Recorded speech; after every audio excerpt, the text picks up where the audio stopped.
नमस्कार and welcome back. Jaishankar जी ने सारे प्रोटोकॉल्स डिप्लोमेसी के तोड़ दिए हैं और कई कंट्रीज ऐसी हैं जिसकी ऐसी बेइज्जती करते हैं वो जिंदगी भर याद रखेंगे भारत से पंगा कैसे लिया था। और मोदी जी ने जो डिप्लोमेसी के रूल्स हैं उसको वेपन की तरह यूज करना शुरू कर दिया। 4 लेयर की डिप्लोमेसी भारत में जब से जयशंकर जी आए हैं उन्होंने इंप्लीमेंट कर दिया। अगर आप क्लोजली वॉच करेंगे तो आपको ये सारी चीजें आपकी आंखों के सामने होती हुई दिखाई देती हैं, लेकिन हमारा मीडिया कवर नहीं करता। अब मैं चारों दिखाऊंगा कि डिप्लोमेसी में लीथल कैसे जयशंकर जी बनते जा रहे हैं और ट्यून चेंज होती जा रही है। अब आप देखिए, पुतिन भारत में आए, दिल्ली पहुंचे, मोदी जी पर्सनली रिसीव करने गए एयरपोर्ट के ऊपर। उसके बाद सेम गाड़ी में वो दोनों जाते हैं कहां पर? मोदी जी के घर में। लेकिन दूसरी तरफ जर्मनी का चांसलर अभी आया भारत में। कोई रिसेप्शन नहीं, कोई दिल्ली का प्रोटोकॉल नहीं, कोई डिनर नहीं, स्ट्रेट बेंगलोर पहुंचाया, उसको काम किया, अहमदाबाद बुला के उसकी पतंग काटी और उसको घर भेज दिया। यूके का प्रधानमंत्री आया, उसको दिल्ली नहीं बुलाया, उसको बुलाया मुंबई में। वहां पे गया, बिजनेस की मीटिंग्स करी, घर वापसी। यानी कि भारत वही कंट्री है लेकिन डिफरेंट ट्रीटमेंट मिलता है डिफरेंट कंट्रीज को। और ये सब कुछ रैंडम नहीं है, ये नई लैंग्वेज है भारत के पावर की।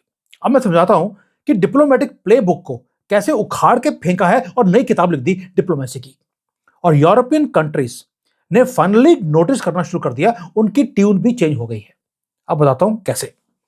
ये वही यूरोप है जो लेक्चर देता था भारत को ह्यूमन राइट्स के ऊपर, डेमोक्रेसी, क्लाइमेट चेंज, माइनॉरिटी, यानी कि पूरे भारत में इनको सिर्फ मुसलमान माइनॉरिटी दिखती है। कभी जैन, बौद्ध, जिनकी लड़कियों को उठा के ले जाते हैं, अभी अभी पता लगा कि यूके में उठा के ले गए थे सिखों ने, 200 सिख गए, वहां पे जो पाकिस्तानी जानवर थे मुसलमान वाले, उनको मरवाकर मार के और वहां से अपनी लड़की को लेके आ गए। लेकिन वहां नहीं बोलेंगे। लेकिन भारत में ये जो 30% हो गए हैं यहाँ पे जिहादी, उनके लिए बोलेंगे कि भारत में मोदी जी उनको प्रोटेक्ट नहीं कर रहे, उनको लड़कियां उठाने की परमिशन नहीं दे रहे।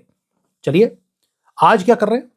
जो लेक्चर देते थे लंबे लंबे, आज भीख मांग रहे हैं कि यार रिपब्लिक डे पे बुला लो हमें। तो चेंज क्या हुआ? चेंज कुछ तो हुआ होगा। सिंपल है, मोदी जी ने डिस्कवर कर लिया कि जो प्रोटोकॉल है, जो सेरेमनी मिलती है, वो आपको जीतनी पड़ती है और प्रोटोकॉल को वॉरफेयर की तरह हम यूज कर सकते हैं। अब देखते हैं कि हमने इसके ऊपर यूज करना शुरू कैसे कर लिया। 4 लेयर्स बोली थी आपको। अब 4 लेयर्स कौन सी हैं? पहली लेयर है ब्रदर्स के लिए। पुतिन भारत में आए, उनको एयरपोर्ट के ऊपर रिसेप्शन, उसके बाद पर्सनल कार का राइड, उसके बाद प्राइवेट डिनर मोदी जी के घर पे। कतर के अमीर आए, मोदी जी बोलते हैं उनको माय ब्रदर। एयरपोर्ट के ऊपर ग्रेट करने गए, स्ट्रेटेजिक पार्टनरशिप्स साइन कर लिए। 20 साल का एग्रीमेंट किया है कतर के अमीर के साथ। वो क्यों किया, क्या किया, वो बाद में आते हैं या किसी और वीडियो में करूंगा। ट्रंप आए 2020 में भारत में। 1 लाख लोगों को मोटेरा स्टेडियम के अंदर वहां पर नमस्ते ट्रंप करवाया गया। मैसेज था यू आर फैमिली, क्योंकि ट्रंप उस वक्त एज अ फैमिली आपको ट्रीट कर भी रहे थे, अभी भी कर रहे हैं, चिंता मत कीजिए। मैसेज था you are family and we are with you. ये हो गया टीयर 1। अब टीयर 2 की कंट्रीज आती हैं जिसको बोलते हैं पार्टनर्स।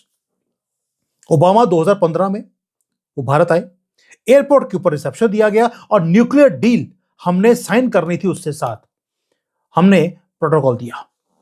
बांग्लादेश की पीएम शेख हसीना, उसको भी मोदी जी पर्सनली ग्रीट करने गए, क्योंकि हमारी जो बॉर्डर की सिक्योरिटी है वो डिपेंड करती थी उसके ऊपर, और वो भी भारत के साथ बहुत ज्यादा क्लोजली काम करने में इंटरेस्टेड थी। ये तो मोहम्मद यूनुस जब से आया बांग्लादेश में, तब से काम खराब हुआ।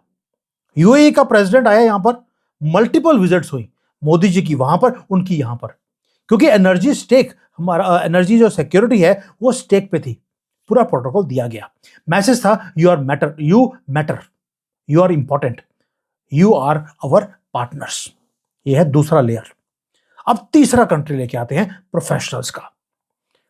क्राउन प्रिंस दुबई के आए यहां पर, मोदी जी नहीं गए, दुबई के हैं।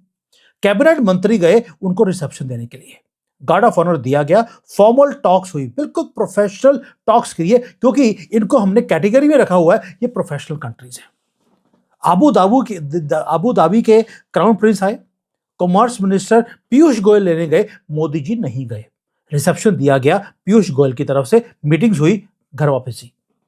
Message, we respect you but you are not essential for us. आपको प्रोटोकॉल उतना ही मिलेगा जितना आप डिजर्व करते हैं।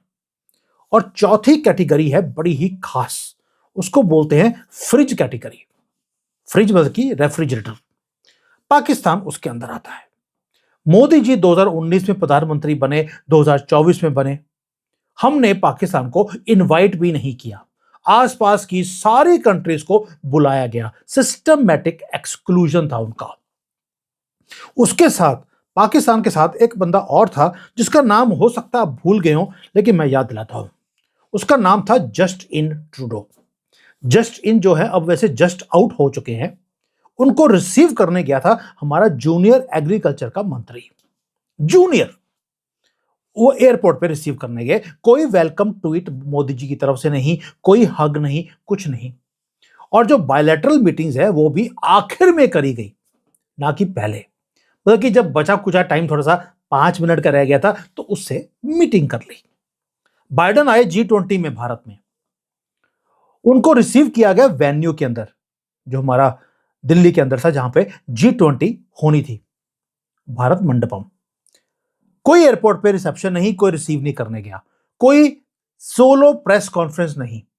बाइडन की इतनी बेइज्जती करी गई कि वो मीटिंग अभी खत्म नहीं हुई थी, उससे पहले ही वो वापस चले गए। मैसेज बड़ा क्लियर था बाइडन को, पाकिस्तान को, टिड्डीमल ट्रूडो को, अपने बिहेवियर को फिक्स कर लो वरना तुम हमारे लिए इररेलेवेंट हो। ये है हमारी डिप्लोमेसी। अब थोड़ा सा वॉच करते हैं क्लोजली कि यूरोप के साथ क्या हो रहा है। यूके का प्रधानमंत्री रिसेंटली आया, आपको मालूम है, मुंबई बुलाया, बिजनेस डेलीगेशन किया, बाहर चला गया। कोई दिल्ली में, कोई राष्ट्रपति भवन में कोई रिसेप्शन नहीं, कोई रेड कारपेट ट्रीटमेंट नहीं। क्यों, बताऊंगा बाद में। जर्मनी के साथ भी मैंने पहले बताया था, दोबारा से बता रहा हूं, उसके साथ भी ऐसे किया हमने। कोई फॉर्मल स्टेट प्रोटोकॉल हम यूरोपियंस को दे ही नहीं रहे। कोई जॉइंट स्टेटमेंट भी आती नहीं है दिल्ली से। और ईयू की जो यूरोपियन यूनियन की जो लीडरशिप है, उर्सुला वंडरलैंड, उसके साथ भी यही किया। Reception zero. वहां पे जूनियर मंत्री भी लेने नहीं गया उसको, जबकि वो पूरी पलटन को लेकर, पूरे यूरोपियन यूनियन के बिजनेस डेलीगेशन को लेकर वो भारत में आई थी एफटीए के लिए। हमने क्या बोला, बात करो, बाहर निकलो। लेकिन मैक्रोन आए तो कुछ डिफरेंट था। फ्रांस को स्पेशल ट्रीटमेंट मिलता है क्योंकि एक तो मैक्रोन हमें कोई माइनॉरिटी के लिए, मुसलमानों के लिए वो लेक्चर देते नहीं, वो पार्टनरशिप की बात बोलते हैं। आपको राफेल चाहिए, ले लीजिए। आपको इसकी टेक्नोलॉजी चाहिए, हम देने को तैयार है। न्यूक्लियर कॉपरेशन है, वो देने को तैयार है। स्ट्रेटेजिक ऑटोनॉमी अलायंस वो करने को तैयार है आपके साथ। तो जब मैक्रोन मिलने आए यहां पर, तो रिसेप्शन जो एयरपोर्ट के ऊपर कोई लेने नहीं गया। अब वो बोलेंगे यार स्पेशल ट्रीटमेंट क्या हो गया, nobody went to receive him. लेकिन जब वो जा रहे थे तो मोदी जी पर्सनली उसको ड्रॉप करने गए। सिंबोलिज्म सर्जिकल है। We are happy to greet some people and we are happy to farewell to others. यानी कि कायदे में रहोगे तो फायदे में रहोगे। बड़ा सिंपल है। हमारे ट्यून पे चलोगे तो प्रॉफिट कमाओगे, वरना बेइज्जती करने हमें भी आती है। जो कॉलोनियल माइंडसेट था उसको सिस्टमैटिकली डिसमेंटल किया जा रहा है। ये है नई डिप्लोमेसी भारत की। बट ये अभी खत्म नहीं हुआ। ये जो रिवर्सल है उसका जीनियस मूव क्या है, उसके ऊपर अब आते हैं। मोदी जी का जो प्रोटोकॉल की चॉइसेस हैं वो परमानेंट नहीं है, वो भी चेंज होती रहती हैं टाइम के साथ। ट्रांजैक्शनल है, क्योंकि हमें मालूम है कि दुनिया में कुछ भी आपका ना परमानेंट दोस्त है ना दुश्मन है। 2019 शी जिनपिंग भारत आते हैं। मोदी जी पर्सनली उसको रिसीव करने जाते हैं, क्योंकि हमें लगता था कि भाई चाइनीज की इन्वेस्टमेंट आएगी भारत में, इनके साथ जो बॉर्डर पे टेंशन हैं वो कम हो जाएंगी, ये मैनेज हो जाएगा अगर शी जिनपिंग के साथ मिलकर काम करते हैं। लेकिन 2023 में भारत ने G20 को होस्ट किया, शी जिनपिंग नहीं आए। उन्होंने अपना जो प्रधानमंत्री था ली शियांग उसको भेज दिया। और पहली बार है कि G20 की मीटिंग में जो टॉप लीडरशिप है चाइना की, वो गई ही नहीं। लेकिन वो शी जिनपिंग उससे कुछ दिन पहले ब्रिक्स की मीटिंग हुई साउथ अफ्रीका में, वहां पर पहुंच गए थे। एब्सेंस डेलिब्रेट थी। और मोदी जी का जवाब क्या था? Your absence does not matter. क्योंकि वो आए नहीं और हमने G20 को G21 कर दिया, अफ्रीका को बीच में जोड़ दिया था। एक ऐसा ब्रिलियंट मूव था, क्योंकि चाइना नहीं चाहता था कि अफ्रीका G20 का पार्ट बने। लेकिन अगर मना करता है तो अफ्रीका हाथ से जाता है, हां करता है तो भारत की बल्ले बल्ले है, सरेंडर करना पड़ा। We made them irrelevant in G20। और यही है brutal lethal way of working. क्यों बोल रहा हूं? 2025 में एससीओ की समिट हुई तियानजिन में, आपको याद होगा। उसके अंदर कैमरास जो हैं वो पूरा दिखा रहे थे कि कैसे मोदी जी चल रहे हैं पुतिन के साथ, बड़ी वार्म मीटिंग्स हो रही हैं, हंस रहे हैं, खेल रहे हैं। चाइना के ऊपर सांप रेंग रहा था।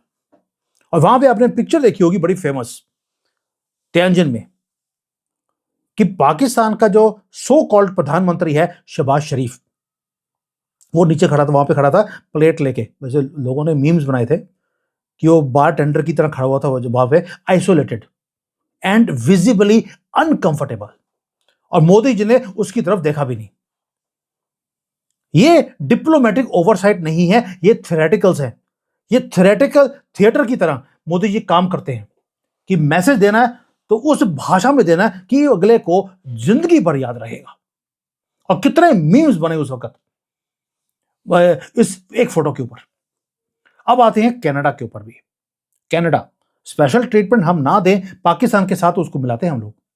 टिड्डी मल ट्रूडो वो भारत में आता है फरवरी 2018 में। कोई रिसेप्शन नहीं मोदी जी की तरफ से। जूनियर मंत्री, वो भी किसका? एग्रीकल्चर का, उसको भेज दिया कि यतीम को लेने चले जाओ। कोई वेलकम ट्वीट नहीं, विच इज अनप्रेसिडेंटेड। कनाडा कोई छोटी मोटी कंट्री नहीं है। और बायलैटरल मीटिंग्स भी मैंने बताया आपको एंड में रखी गई 5-10 मिनट की। स्टैंडर्ड प्रोटोकॉल को बिल्कुल इन्वर्स कर दिया।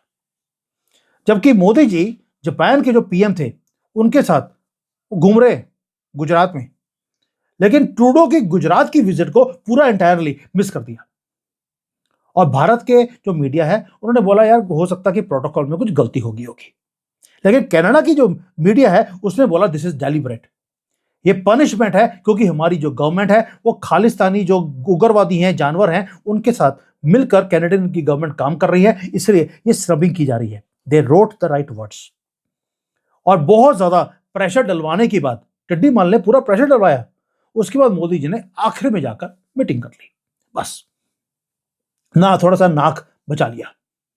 ये जो रिवर्सल है ये प्रूव करता है कि भाई मेरी लड़ाई तुम्हारे साथ पर्सनल नहीं है। ये सिग्नल था कि खालिस्तानी प्रॉब्लम को तुम सॉल्व कर दो, नहीं तो ये जो कोल्डनेस है मेरी तरफ से ये कंटिन्यू रहेगी। और दोस्तों ये चीज है मोदी जी की जो इनको लीथल बनाती है। और कनाडा ने जब हमारे डिप्लोमेट्स को वहां से निकाला कनाडा से, हमने 1 मिनट में इनके डिप्लोमेट्स को निकाल दिया और बोल दिया कि सारे तुम्हारे वीजे कैंसिल। कनाडा ने हमारे वीजे कैंसिल नहीं किए, ना स्टॉप किए, हमने जिनको दिया था वीजा उनको भी कैंसिल कर दिया और नए वाले को बंद कर दिया। इसको बोलते हैं स्नबिंग। और ये जो किया है, ऐसा लगता है जब ट्रूडो यहां पर आया था उसकी जो बेइज्जती तब करी थी वो तो बहुत थोड़ी थी, इससे बड़ी बेइज्जती वो हो नहीं सकती जो हम कर रहे हैं। अब आते हैं बाइडेन के ऊपर या अमेरिका के ऊपर। आपको लगता है कि सारी कंट्रीज बता दिए तो अमेरिका को हम बड़ा अच्छा ट्रीटमेंट देते हैं, चलिए वो भी बता देता हूं आपको। बाइडेन आया G20 में सितंबर 2023 में भारत में, उसको रिसीव किया समिट में, मैंने पहले बताया। एयरपोर्ट पे कोई लेने नहीं गया, यूएसए का प्रेसिडेंट आया है और मोदी जी ने कोई पर्सनली ग्रीट भी नहीं किया, कुछ नहीं, और उसको भेज दिया। वो कहता है सर मैं तो, मेरा को काम तो है नहीं, आप ना बुला रहे हो, ना कोई मीटिंग करवा रहे हो, ना ही खाने पे अपने घर पे बुलाया। वो बेचारा पहले चला गया। जबकि ट्रंप को हम हमेशा ही हम एक स्पेशल ट्रीटमेंट देते रहे। कॉन्ट्रास्ट डेलिब्रेट है। क्यों? क्योंकि बाइडेन ने हमें पुश किया कि रशिया से दोस्ती तोड़ दो, ऑयल के इंपोर्ट्स को बंद कर दो, इंडिया पाकिस्तान के अंदर जो टेंशंस हैं उसको कम कर दो, मुसलमानों के ऊपर हमें लेक्चर दिया गया, डेमोक्रेटिक वैल्यूज के ऊपर हमें रोज ही बोलते रहे। और हमने कोई मैसेज नहीं, कोई ट्वीट नहीं, कोई रिसीविंग नहीं, कि पार्टनरशिप मुझे मैटर करती है और ये अनकंडीशनल नहीं है। मोदी जी हर जगह पे, जिसको बोलते हैं कि ये जो डिप्लोमेटिक मैनूवर्स है, कैलकुलेटिव वे से वो काम करते हैं। ऐसे नहीं है कि दुनिया डरती है इनसे। और आपको मालूम है कि G7 की मीटिंग हुई थी कनाडा में, मोदी जी गए थे। उसके बाद ट्रंप का फोन आया एक कि यार तुम जाते जाते मुझे मिलके जाओ व्हाइट हाउस में। मोदी जी ने डिक्लाइन कर दिया। Can you imagine? अमेरिका का प्रेसिडेंट आपको इनवाइट कर रहा है, जबकि सोनिया गांधी की गवर्नमेंट में ये बेचारे फोन करते थे कि प्लीज हमें बुला लीजिए। सोनिया गांधी झुकने को तैयार है, लेकिन वो बुलाते नहीं थे। यहां पे मोदी जी को बुलाया जा रहा है, ही डिडंट गो। क्यों? उन्हें मालूम था कि वहां पे एक स्ट्रीट डॉग आसिफ मुनीर को बुलाया जा रहा है और वहां पे डोनाल्ड ट्रंप ये कोशिश करेंगे दुनिया को दिखाने के लिए, देखिए मैंने मोदी और आसिफ मुनीर को इकट्ठा कर दिया और इनकी जो है बातचीत मैंने करवा दी, हमने मना कर दिया। इसको बोलते हैं पुशबैक। सो जो डॉक्ट्राइन है वो क्या है? पहले है कि respect is earned not assumed. आपकी हिस्ट्री होगी, आपने हमारे ऊपर रूल किया, या आप आज की डेट में ग्रेटेस्ट पावर हैं आज की डेट में, लेकिन यह गारंटी नहीं देता कि आपको प्रोटोकॉल हमेशा ही मिलेगा। आपका आज का बिहेवियर वो हमारे लिए ज्यादा इंपॉर्टेंट है। और दूसरा, प्रोटोकॉल दिया जाएगा वो हम वेपन की तरह हम यूज करेंगे। एयरपोर्ट के ऊपर रिसेप्शन वो मिलता है ट्रस्टेड ब्रदर्स के लिए, फैमिली के लिए। और एब्सेंस है, अगर आपको कोई लेने नहीं गया, इसका मतलब है we are not happy with you. दुनिया वॉच कर रही है हमारी इस मूव्स को। किसी और कंट्री में ऐसा काम नहीं होता। और भाई सऊदी अरेबिया का एक छोटा सा मंत्री का कुक या उसका गार्ड, वो अगर पाकिस्तान में जाता है विजिट करने के लिए, बेशक वो वहां पर होता है ना ये जो शिकार करने आते हैं शेख, वो वहां पे आया हो कुक या उसका बॉडीगार्ड, तो वहां पे नेशनल हॉलिडे कर दी जाती है और कर्फ्यू होता है, स्कूल बंद कर दिए जाते हैं। सबको बोलते हैं आज बाहर मत आना क्योंकि उसका कुक आया हुआ है। ये है पाकिस्तान का हाल। दुनिया वॉच कर रही है वो भिखारी कंट्री का और हमारा जेस्चर्स। और जो कंट्रीज हैं they are learning also and they have started adjusting their foreign policy and their statements for Bharat. और दूसरा, हमने बोल दिया कि जो हम स्नब कर रहे हैं तुम्हें, आज स्नब कर रहे हैं क्योंकि तुम्हारी हरकतें इंसानों वाली है नहीं, आप ठीक हो जाओ, हम रिवर्स कर देंगे। ट्रूडो के साथ मैंने पहले बताया आपको, जो पहले था पूरा कोल्ड ट्रीटमेंट दिया गया उसको अच्छी तरह से, कोल्डनेस भी जो वो याद रखेगा, लेकिन उसके बाद हाथ मिला लिया। प्रोटोकॉल परमानेंट नहीं है, ना परमानेंट दोस्त है ना दुश्मन है, कुछ भी नहीं। और लास्टली, ये किया क्यों जा रहा है? इसके दो पर्पसेस हैं। जब मोदी जी स्नब करते हैं पाकिस्तान को पब्लिकली, जो नेशनलिस्ट है हमारे जैसे, वो देखते हैं यार मेरा प्रधानमंत्री कैसे ठोक रहा है, इनकी हलाला कर रहा है इनका। लेकिन जब वो रिसीव करते हैं पुतिन को, जबकि हमारे ऊपर पूरा वेस्ट का प्रेशर था, इसका मतलब हम सिग्नल कर रहे हैं कि हम किसी की दादागिरी को सहन नहीं करते। ये मेरा कंट्री है, मेरा रूल चलेगा, मैं किसको बुलाऊंगा किसको नहीं बुलाऊंगा ये मेरी स्ट्रेटेजिक ऑटोनॉमी है, इसके अंदर एंटर मत करना। यानी कि हर जेस्चर दो ऑडियंसेस को वो सर्व करता है, आपकी इंटरनेशनल क्रेडिबिलिटी को इंक्रीज कर रहा है और डोमेस्टिक जो आपका नैरेटिव है उसको भी वो सर्व करता है। और मोदी जी मास्टर हैं इस चीजों के, उसको एम्पलीफाई कर दिया जयशंकर ने, और ये काम में कि इसको बोलते हैं and it is working. European leaders जो पहले लेक्चर देते थे हमें, अब आज बोल रहे हैं यार रिपब्लिक डे पे बुला लो हमें, हम वहां पे परेड देखना चाहते हैं आपकी। क्यों? और हम भी उनको बुला रहे हैं, हम भी उनको इनवाइट किया है। उर्सुला वंडरलैंड इस बार 26 जनवरी की परेड में बैठे होगी, क्योंकि उन्होंने लेक्चर देना बंद कर दिया ह्यूमन राइट्स के ऊपर। हम यहाँ पे गंदी गंदी मस्जिदें भारत में रोज तोड़ी जा रही हैं। आपने सुना है कि कोई लेक्चर दिया हो, किसी ने बोला हो कि यार ये गंदी सी मस्जिद क्यों तोड़ रहे हो? हमने मदरसे बंद करने शुरू कर दिए कि ये तो मैड रस जहां पे पागलपन का रस दिया जाता है वो हम बंद कर रहे हैं। सब जगह पे शांति है। क्लाइमेट के ऊपर कि क्लाइमेट चेंज में जी आप कंट्रीब्यूट नहीं कर रहे, सॉफ्ट हो गया। क्यों? हमने बोल दिया ये वाली लैंग्वेज बोलनी है तो मार्केट जो भारत की है उसका एक्सेस आपको बंद, प्रोटोकॉल जीरो, और भारत के कंज्यूमर को आपके प्रोडक्ट से दूर रखा जाएगा और आपको मोदी जी से दूर रखा जाएगा। यानी कि भारत की ग्रोथ स्टोरी और हमारा ग्रोइंग लीडर, दोनों से बाहर। इसलिए उन्होंने अपनी ट्यून को और टोन को चेंज करना शुरू कर दिया, एडजस्ट करना शुरू कर दिया। जैसे ही इनकी ट्यून चेंज हो रही है, हमने भी प्रोटोकॉल को थोड़ा सा चेंज कर दिया। उर्सुला वंडरलैंड को पहले बुलाया, प्रोटोकॉल नहीं दिया, अब 26 जनवरी पे बुलाया जा रहा है। यानी कि जो पुतिन है उनको टियर 1 एज फैमिली, क्योंकि रशिया हमें सप्लाई करता है वेपन्स को, एनर्जी को, इवन यूनाइटेड नेशंस में हमारे साथ खड़ा है as a brother. Gulf countries हैं, वो भी टियर 1 कंट्रीज हैं, क्योंकि वहां पर हमें एनर्जी की सिक्योरिटी चाहिए, उनकी इन्वेस्टमेंट्स आती हैं और हमारा बहुत बड़ा डायस्पोरा वो वहां पर काम करता है। यूरोप है टियर 3, यहां पर कोई प्रोटोकॉल नहीं। हां, कुछ लोग होते हैं जिनके आने की खुशी होती है, जैसे पुतिन, हम मिले, और कई लोग हैं जिनके जाने की खुशी होती है, जैसे मैक्रोन। फेयरवेल पे गए, रिसीव करने कोई नहीं किया। और चौथा है पाकिस्तान, कनाडा, रेफ्रिजरेटर्स। जब तक टेररिज्म या टेररिज्म को सपोर्ट करना बंद नहीं करोगे, हम भी तुम्हारे आगे नहीं आएंगे, यानी कि तुम्हारे साथ हाथ नहीं बढ़ाएंगे। अब तो नाम भी लेते नहीं है। और इसको बोलते हैं डिप्लोमेसी की सारी हदें पार करना। आपको रिस्पेक्ट लेनी पड़ेगी, अर्न करनी पड़ेगी भारत की। और मोदी जी ने और जयशंकर ने सिस्टम को ऐसे डिजाइन किया है where you have to earn your respect and you have to respect us also. अब कई लोग जैसे राहुल गांधी, वो बोलते हैं मोदी जी की गवर्नमेंट बड़ी एरोगेंट हो गई है, वो आपके सामने झुक के काम नहीं करती। देखो मेरी मां तो हमेशा झुकती रही, तभी मैं पैदा हुआ, ये राहुल गांधी बोल रहा है। लेकिन आप हमें ले आइए, इनको निकाल दीजिए, हम जो है ना ये दादागिरी जो एरोगेंस है ये खत्म कर देंगे। उसे बेवकूफ को ये समझ नहीं आता, ये जयशंकर जी के वर्ड्स हैं, कि राहुल गांधी को सेल्फ रिस्पेक्ट में और एरोगेंस में फर्क नहीं पड़ता लगता। बेचारा, अभी वैसे मुझे पता लगा है कि आईएमएफ ने डिक्लेयर किया है कि भारत की सबसे बड़ी लायबिलिटी, डेड ब्रेन, वो राहुल गांधी है। ये आईएमएफ बोल रहा है, उनको भी पता लग गया। बट भारत स्ट्रेटेजिकली काम कर रहा है, नए रूल्स उसने क्रिएट कर दिए, और ये है नया भारत जिसको देखकर मुझे खुशी होती है कि मोदी ने 4 लेवल पर कैसे अपने सारे रिलेशनशिप को डिवाइड कर दिया, and protocols are being given according to those 4 categories. अब इनके ऊपर है कि वो 4th कैटेगरी में रहना है, कनाडा और पाकिस्तान की तरह, या 1st, 2nd, 3rd में आना है। For that you have to show action. Thank you. जय हिंद, वंदे मातरम।